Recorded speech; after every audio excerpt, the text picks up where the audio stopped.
How to combine PDF files. Step 1. Choose your PDF merger tool. The first step is choosing the right tool.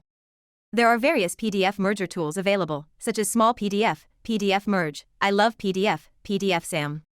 Today, we'll be using PDFsam. Step 2. Download and install PDFsam. The first step is to download and install PDFsam. You can find the download link in the description below. Follow the installation instructions, and soon you'll be ready to merge your PDF files. Step 3. Open PDFsam. Once PDFsam is installed, open the application. You'll be greeted by a user-friendly interface that allows you to perform various PDF operations. Step 4. Choose Merge. In the PDFsam interface, choose the Merge module. This is the feature we'll be using to combine multiple PDF files into one.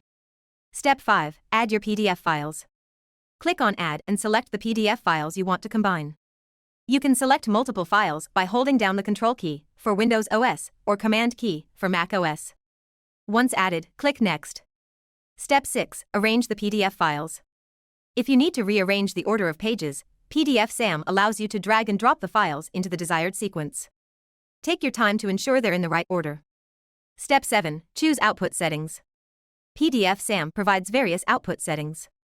You can choose the destination folder for the merged file and configure other options based on your preferences.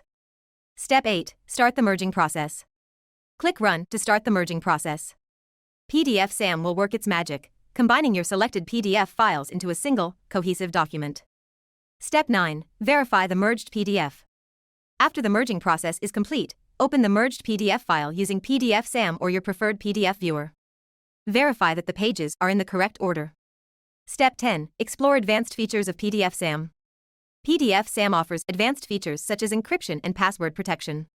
Take a moment to explore these options if you require added security for your merged PDF.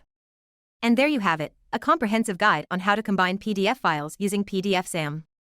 If you found this tutorial helpful, give the video a thumbs up, subscribe for more tech tips, and let me know in the comments if there's another PDF-related topic you'd like me to explore.